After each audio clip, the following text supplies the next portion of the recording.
In the third week of April, before the tomato starts go in the ground, before the peas are up, before anything in the vegetable garden is close to ready, one crop on your property is already at harvest size. You planted it. You paid retail for it. You have been raking around it every spring for 20 years. And this same week, in a supermarket in northern Japan, that exact plant is sitting in a refrigerated case, sealed in a sleeve, stamped with a barcode, and sold at a premium as a spring vegetable, complete with a harvest season, a growers' cooperative, and a regional brand name. Welcome to nature's lost vault.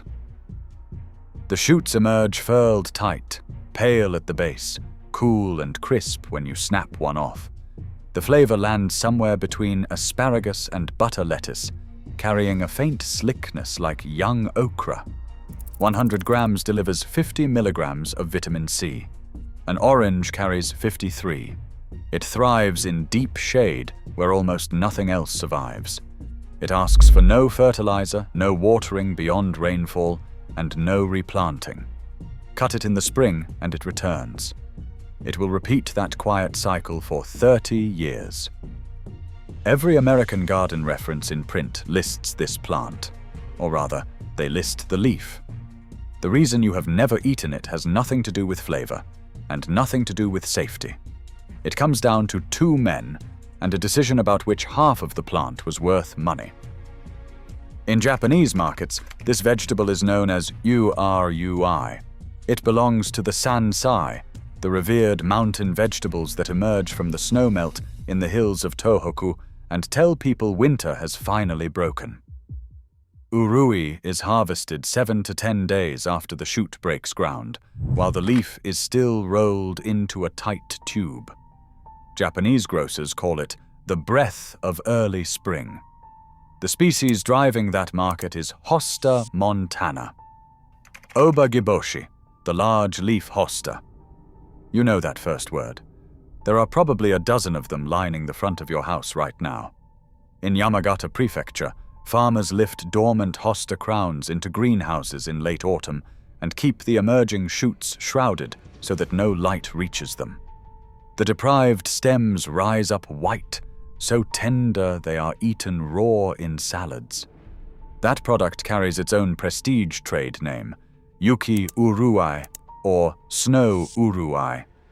Elsewhere, the green shoots are battered for tempura, dropped into clear broth and miso soup, or served cold with sesame dressing and bonito flakes. The Japanese food composition tables, 8th revised edition, lay out the nutritional reality. 100 grams of raw urui carries just 19 calories and delivers 50 milligrams of vitamin C, 160 micrograms of vitamin K, 390 milligrams of potassium, 120 micrograms of folate, and 1900 micrograms of beta-carotene. Vitamin C of citrus, and a full day of vitamin K, thriving in the one neglected strip of your yard that gets 0 sun. Nagasaki Harbor, 1823. A German physician named Philipp Franz von Siebold arrives at the Dutch trading post on the artificial island of Dejima. Japan is closed to the outside world. Siebold spends 6 years practicing medicine, quietly assembling the largest collection of Japanese plants and animals any European had ever held. In October of 1829, Japanese authorities place him under house arrest and expel him for possessing forbidden coastline maps. He sails anyway, and he takes the collection with him. Arriving in the Netherlands in July of 1830, Siebold settles in Leiden and turns his smuggled biology into a lucrative business. He sold Japanese plants to European gardens by the hundred. He introduced Japanese knotweed, which is a disastrous story for another day. He is also the man who introduced hostas to Europe. He marketed them strictly as garden foliage. There is no historical record of anyone in Leiden asking the Japanese what they did with the shoots. 30 years later, the same botanical misunderstanding reached America, and this time, the architect worked for the United States government. Thomas Hogg Jr. was born in London in 1820 and raised in New York City, heir to one of the region's first commercial nurseries. In 1862, President Abraham Lincoln appointed Hogg a United States Marshal and assigned him to the American consulate in Japan.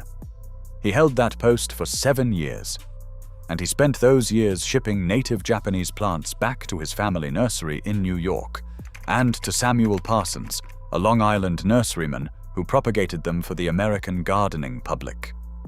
In 1880, Parsons wrote that Hogg had given America more new Japanese plants than any collector since Robert Fortune. Among Hogg's most famous introductions were 2 variegated hostas. One is still sold today under his own name. Here is the crucial detail history glosses over. Neither man was hiding the plant's edibility. They were selecting for profit. A variegated leaf sold for more money than a plain green one, so variegation crossed the ocean.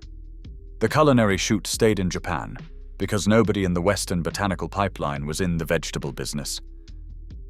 American breeders then spent a century finishing the job. There are roughly 7,000 named Hosta cultivars today. The American Hosta Society, the international registration authority for the genus, calls it the most widely planted perennial in the temperate United States. The National Garden Bureau named 2024 the Year of the Hosta. Read any nursery catalogue, and the modern breeding priorities are printed in plain language. They praise thick substance, heavy wax, deep corrugation, and excellent slug resistance.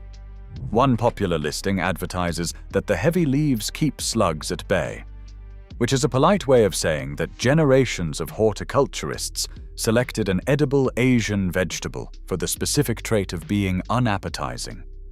And they succeeded. But while the nursery trade was making the leaf tough and waxy, the wildlife in your yard has been voting the other way every night. The North Carolina Cooperative Extension lists the hosta under the heading Deer Candy. Michigan State Extension reports that deer prefer hostas over many other plants, seeking them out selectively. The Home and Garden Education Center at the University of Connecticut connects the dots outright. Their bulletin notes the young leaves are edible and traditionally served in Japan raw, boiled, and fried in tempura, then concludes that this inherent palatability is exactly why local gardeners call the plant deer candy to begin with. The animals in your yard have been telling you what this plant is for 20 years. You have been buying chemical repellent to argue with them. Then Yamagata answered back. Sometime between 1912 and 1926, a hosta with striking cream and gold edges appeared in a private garden in Saga City. Saga sits in the Yamagata Basin, the same prefecture where farmers blanch hosta shoots in the dark and sell them as Yuki Urui. The plant was registered in 1996 under the name of the city that produced it, Sagai. It won the Royal Horticultural Society Award of Garden Merit in 1993. In 2000, the American Hosta Growers Association crowned it Hosta of the Year. Sage City lists it as their official municipal plant. So the one Japanese prefecture that commercially farms this genus as a staple vegetable also handed America one of its most heavily decorated ornamentals. 2 identities, born in one basin. America imported only one of them and handed it a trophy. There is one final piece to this vault, and it should permanently change how you look at your flower beds. Foraging wild urui in the mountains of Japan carries real risk. 2 native false hellebores, both veratrum species, send up spring sprouts that closely mimic Hosta montana. They contain steroidal alkaloids. Eating them brings vomiting, blurred and jumping vision, a slowed heart, and plummeting blood pressure. Japanese poison control centers log these mix-ups every spring. You do not have that problem. You bought the plant. You put it in the dirt yourself. The plastic nursery tag is probably still sitting in your kitchen drawer. The safest Hosta harvest on Earth is happening in an American front yard every April, and nobody is taking it. So take it. Cut in early spring, 7 to 10 days after the shoots break ground, while the leaves are tightly rolled. Work the outer ring of the clump and leave the center crown alone. Harvest no more than 1/3, and the plant carries on as if nothing happened. Boil the shoots for 30 to 90 seconds before they reach the plate. The traditional Japanese method mandates that step for a reason. Hostas carry saponins, the same class of bitter, soapy compound rinsed off raw quinoa, and the reason poison control lists raw hostas as mildly toxic to dogs and cats. Saponins are water-soluble, so a brief rolling boil pulls them out. From there, dress the shoots cold with sesame, drop them into hot miso soup, or batter them for tempura. One rule holds above all others. Only harvest from hostas you have never treated. No systemic insecticide, no synthetic fertilizer in the bed. Back to the 3rd week of April. The shoots are pushing up along the shaded north side of the house. Furled tight, pale at the base, snapping crisp in the cool air, exactly the way a farmer in Sage wants them. You have been growing a Japanese vegetable garden in your flower bed for 20 years without knowing it, all because one nurseryman in New York decided which half of the plant was worth selling. The tag in that drawer says Ornamental. The plant has never once agreed with it. Subscribe to Nature's Lost Vault, and the next vault opens soon.